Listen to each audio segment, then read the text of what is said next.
Pernahkah kamu merasakan saat di mana semuanya terasa runtuh, ketika harapan yang telah kamu bangun dengan susah payah hancur di depan matamu seperti istana pasir disapu ombak? Mungkin kamu sedang duduk di antara puing-puing mimpi yang dulu kamu percayai akan menjadi kenyataan, dengan hati yang lelah dan mata yang dipenuhi air mata. Dan kamu bertanya dalam hati, apakah masih layak untuk terus bertahan? Apa yang tidak kamu sadari adalah bahwa di tengah rasa sakit ini, ada sesuatu yang kudus sedang terjadi. Karena justru saat segalanya tampak berakhir, Tuhan memulai sesuatu yang baru. Dalam keheningan yang penuh tangis, Dia hadir secara paling pribadi. Hidup mungkin berkata semuanya sudah selesai. Orang-orang mungkin meninggalkanmu. Rencanamu mungkin gagal. Tetapi Tuhan masih ada bersamamu. Dan di mana ada kehadiran Tuhan, selalu ada awal yang baru. Bahkan jika kamu merasa berjalan dalam terowongan panjang tanpa arah dan tanpa cahaya, pernahkah kamu bertanya, mengapa aku? Mengapa hidupku terasa paling berat dibanding yang lain? Pertanyaan-pertanyaan itu menyakitkan, aku mengerti. Tapi lebih banyak orang dari yang kamu kira pernah merasa lelah. Lelah berjuang, lelah percaya, bahkan lelah untuk sekadar hidup. Namun bagaimana jika aku berkata bahwa akhir yang kamu lihat sebenarnya adalah permulaan dari tujuan baru yang Tuhan sedang siapkan? Dalam kitab suci, Ayub kehilangan segalanya, anak-anaknya, hartanya, bahkan kesehatannya. Namun ia berkata, Tuhan yang memberi, Tuhan yang mengambil, terpujilah nama Tuhan. Ini bukan soal agama semata, ini tentang kepercayaan bahwa meskipun kita tidak mengerti, Tuhan tetap menulis cerita kita. Pernah dengar pepatah Tuhan menulis lurus di garis yang tampak bengkok? Hidup kita kadang terlihat kacau, tapi Tuhan melihat seluruh gambarnya. Dia tahu apa yang tidak kamu tahu, Dia melihat masa depanmu, dan tahu mengapa kamu belum menyerah meskipun hatimu ingin berhenti. Karena jauh di dalam dirimu ada nyala kecil, suara lembut yang berkata, belum selesai. Dan suara itu adalah roh Tuhan yang menguatkanmu. Lembah ini yang kamu lewati hanyalah bagian dari perjalanan, bukan akhir dari segalanya. Teruslah melangkah, karena Tuhan belum selesai denganmu. Kamu juga bisa. Pernahkah kamu sadar betapa kuatnya dirimu? Betapa banyak badai yang sudah kamu lewati dan kamu tetap berdiri. Lihat perjalanan hidupmu. Berapa kali kamu merasa tidak sanggup lagi? Namun kamu masih di sini, bernapas, berjuang, dan mencari jawaban. Itu saja sudah menjadi bukti bahwa ada sesuatu yang besar dan indah yang sedang Tuhan siapkan untukmu di depan sana. Bagaimana jika hari ini kamu memilih untuk tidak menyerah dan mengambil satu langkah kecil lagi? Langkah iman, meskipun kecil. Kadang perubahan besar dalam hidup dimulai dari langkah yang hampir tak terlihat. Sebuah doa, bisikan minta tolong, sebuah awal baru. Mungkin kamu bertanya, apa yang harus aku lakukan sekarang? Mulailah dengan percaya, bukan pada dunia, bukan pada manusia, tapi pada Tuhan. Karena hidup bisa mengecewakan. Manusia bisa mengecewakan, tapi Tuhan tidak pernah gagal. Dia tetap setia bahkan saat kamu merasa lemah. Serahkan semua lukamu. Berdoalah begini, Tuhan, aku tidak sanggup lagi, tapi aku tahu Engkau sanggup. Aku lemah, tapi Engkau kekuatanku. Doa sederhana ini bisa menjadi titik awal pemulihan terbesar dalam hidupmu. Saat kamu mulai menyerahkan segalanya kepada Tuhan. Ingat janji yang tertulis dalam Yeremia pasal 29 ayat 11. Sebab aku tahu rancangan-rancangan yang ada padaku mengenai kamu. Demikianlah firman Tuhan. Yaitu rancangan damai sejahtera dan bukan kecelakaan untuk memberikan kepadamu hari depan yang penuh harapan. Pahami kekuatan dari ayat itu. Tuhan sudah merancang akhir hidupmu. Dan itu bukan akhir yang hancur, sepi, atau gagal. Itu adalah akhir penuh damai, tujuan, dan pemulihan. Maka jangan menyerah sebelum kamu melihat semua yang Tuhan telah persiapkan. Meskipun kamu sedang di tengah peperangan, perang itu belum selesai. Dan jika Tuhan yang memimpin, kemenangan sudah dijamin. Peluk kebenaran ini, tarik napas dalam-dalam, lap air matamu. Karena mulai hari ini, sesuatu yang baru sedang dimulai. Ada orang tua yang merasa bersalah karena tidak bisa memberi lebih. Pemuda yang merasa dirinya tidak akan pernah cukup baik. Lansia yang merasa dilupakan. Dan orang dewasa yang begitu sibuk berjuang sampai tidak punya waktu untuk benar-benar hidup. Namun di balik semua itu, kita semua tanpa kecuali hanya menginginkan satu hal, dicintai, diterima, dan diingat.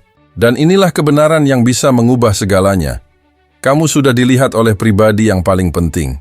Kamu sudah dikenal secara mendalam oleh Tuhan. dan tidak ada kesepian yang bisa menghapus kenyataan itu. Meskipun kamu dikelilingi keheningan, Tuhan tetap berbicara melalui diam itu. Walau kamu merasa tidak berharga, Dia memanggilmu anak.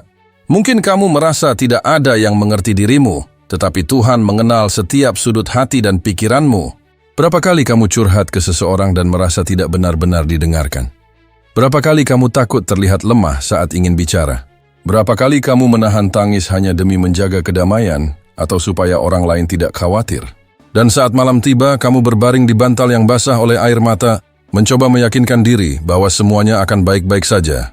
Tapi dengarlah ini, rasa sakitmu tidak pernah terlalu kecil bagi Tuhan. Pergumulanmu, walau tak terlihat, penting baginya. Kamu mungkin merasa sendirian, tapi ada malaikat yang mengelilingimu dan berperang untukmu meski tak terlihat oleh mata. Kehadiran Tuhan tidak bergantung pada perasaanmu. Ia nyata, setia, dan selalu ada di sisimu setiap waktu. Pikirkan ini. Berapa kali kamu merasa tidak sanggup lagi tetapi tetap melangkah? Itu bukan kekuatanmu sendiri. Itu adalah Tuhan yang menopangmu melalui orang, melalui tanda-tanda, bahkan lewat kata-kata seperti ini. Kamu tidak sendirian. Kamu tahu kisah Dwayne The Rock Johnson? Pernah ia berada di titik gelap, bangkrut, ditolak, kehilangan arah. Namun ia memilih untuk tetap berjalan dan kemudian berkata, yang membuatku tetap hidup adalah keyakinan akan sesuatu yang lebih besar. Hari ini ia jadi inspirasi jutaan orang, tapi sebelumnya ia hanyalah pria yang berusaha tidak tenggelam, seperti kamu saat ini. Kesepian memang bisa melumpuhkan, tapi juga bisa menjadi undangan. Undangan untuk kembali kepada Tuhan dan berkata, Tuhan, aku merasa sendiri, tapi aku memilih percaya bahwa Engkau ada di sini. Doa sederhana ini bisa menjadi jembatan dari keputusasaan menuju pengharapan. Kalau kamu masih ragu, coba lakukan ini. Mulai dan akhiri harimu dengan momen sunyi bersama Tuhan, hanya kamu dan Dia. Berbicaralah seperti kepada sahabat. Ceritakan apa yang sakit, yang melelahkan. Lalu diam, rasakan, dengarkan. Mungkin jawabannya tak langsung datang, tapi damai itu akan hadir. Dan itu tanda bahwa Dia benar-benar ada bersamamu. Kamu itu berharga. Bukan karena validasi manusia, tapi karena Tuhan merancangmu dengan kasih dan tujuan yang sempurna. Kamu bukan hasil kebetulan. Kamu adalah karya agung, dan penulis hidupmu belum selesai menulis. Jangan tutup bukunya sekarang. Kamu sangat berarti, meski orang lain tidak melihatnya, bahkan jika kamu sendiri belum mampu menyadarinya. Tuhan sudah menyatakan, dengan kasih yang kekal aku telah mengasihimu, sebab itu aku menarikmu dengan kasih setia. Yeremia pasal 31 ayat 3. Jadi hari ini, tarik napas dalam-dalam. Pegang harapan itu erat-erat. Kamu tidak sendirian, dan kamu tidak pernah benar-benar sendirian. Kamu belum berakhir, dan tidak akan pernah berakhir. Meskipun rasa sakit yang kamu rasakan sekarang terasa tidak adil, dan terlalu berat untuk hatimu. Mungkin memang begitu, tapi satu kebenaran yang sering tidak disadari saat kita menderita adalah bahwa rasa sakit ini bukan menghancurkanmu, melainkan membentukmu. Sesulit apapun untuk diterima, kekuatan terbesar dalam hidupmu akan lahir dari luka-luka ini. Dari malam-malam sepi ketika tak ada yang menggenggam tanganmu. Dari saat-saat ketika kamu merasa tak akan bangun lagi keesokan harinya. Dari keheningan yang dalam, kamu akan dibentuk menjadi lebih kuat. Pernahkah kamu menghitung berapa kali kamu berusaha lari dari penderitaan? Berapa kali kamu berkata, seandainya semuanya terjadi berbeda, hidupku akan lebih baik sekarang. Tapi mungkin kamu belum sadar bahwa setiap kejatuhan, setiap kekecewaan, setiap kali kamu merasa berada di titik terendah, semuanya sedang membentukmu jadi lebih kuat dari yang kamu kira.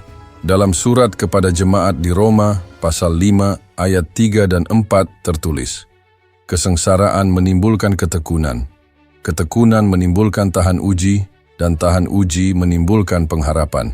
Lihatlah betapa kuatnya firman itu. Alkitab tidak pernah berjanji bahwa hidup akan mudah, tetapi Tuhan menunjukkan bahwa rasa sakit memiliki tujuan yang mulia. Rasa sakit bukan hukuman, itu adalah proses. Sebuah proses yang, jika kamu tidak menyerah di tengah jalan, akan membawamu ke kedewasaan, kebijaksanaan, dan iman yang lebih dalam. Mari kita bicara tentang kenyataan. Ada begitu banyak orang yang masih terjebak oleh luka masa lalu, ditinggalkan, dihina, dikritik, tidak dianggap cukup baik. Tapi kebenarannya adalah, kamu bukan apa yang telah orang lain lakukan terhadapmu. Kamu adalah apa yang Tuhan sanggup lakukan melalui ceritamu, bahkan setelah semua luka itu. Mungkin kamu bertanya, bagaimana mungkin sesuatu yang begitu buruk bisa menghasilkan sesuatu yang baik? Jawabannya tergantung pada siapa yang memegang pena hidupmu. Kalau kamu yang menulis, mungkin semuanya akan tetap menyakitkan tanpa makna. Tapi jika kamu menyerahkannya kepada Tuhan, Dia akan membentuk sesuatu yang baru. Bukan sekadar tambalan, tapi ciptaan yang benar-benar baru. Lebih kuat, lebih indah, lebih sejati. Sama seperti pohon besar yang tumbuh karena badai dan musim kering. Hal yang sama sedang terjadi padamu. Masa sulit ini sedang menumbuhkan akar yang dalam hidupmu, memberimu kekuatan untuk menopang berkat yang lebih besar. Lihatlah kisah nyata ini. J.K. Rowling, penulis Harry Potter, pernah ditolak oleh 12 penerbit dan hidup dalam depresi, tanpa uang dan tanpa harapan. Ia baru mulai menulis dengan sungguh-sungguh ketika merasa tidak punya apa-apa lagi untuk hilang. Dan dari tempat terdalam itulah lahir kebebasan sejati.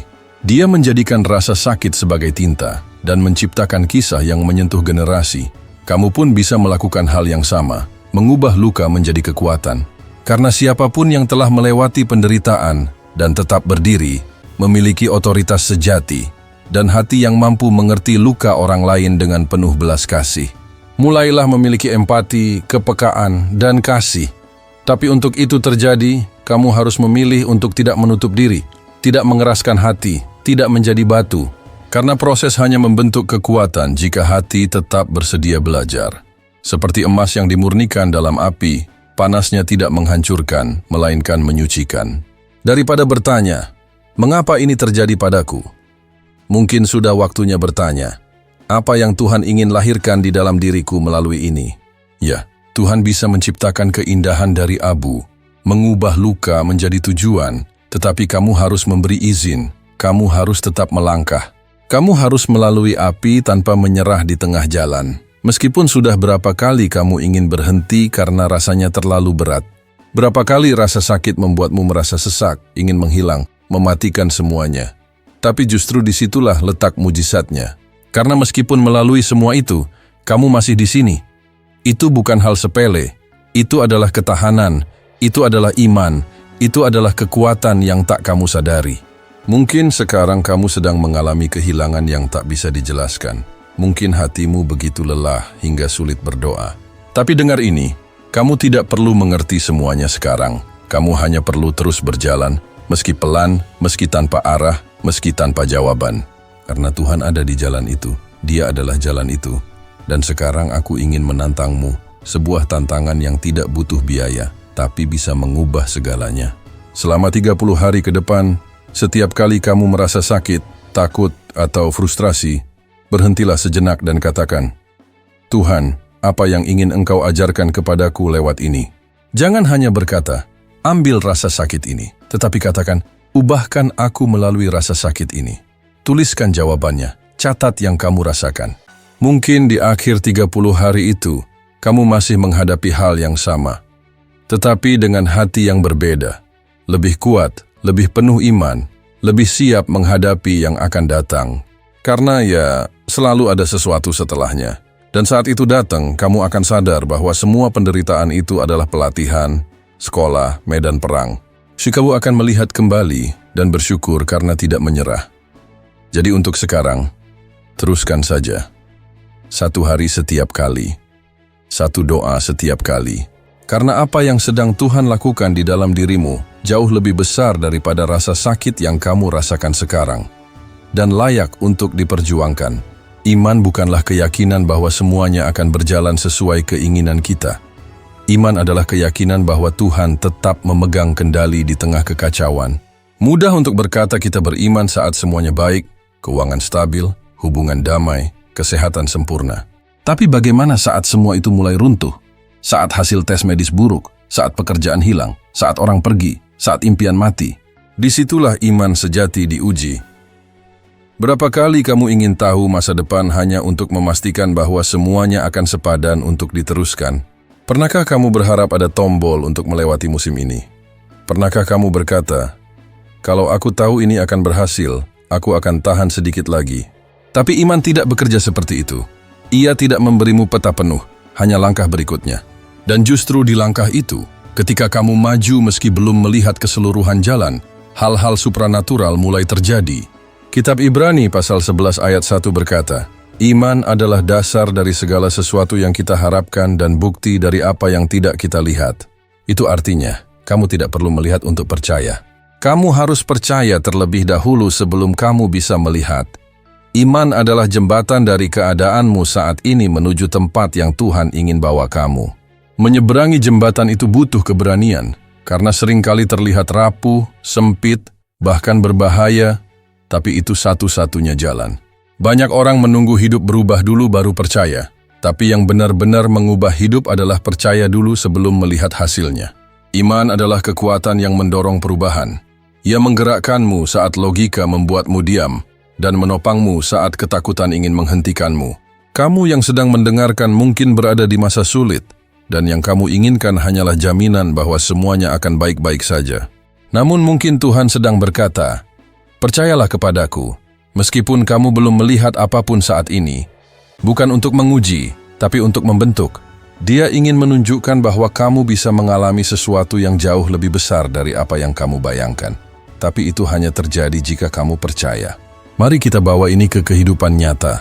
Mungkin kamu sedang menghadapi pekerjaan baru, pindah kota, konflik keluarga, krisis pernikahan, atau perawatan medis. Semuanya tampak penuh ketidakpastian dan kamu takut mengambil langkah yang salah.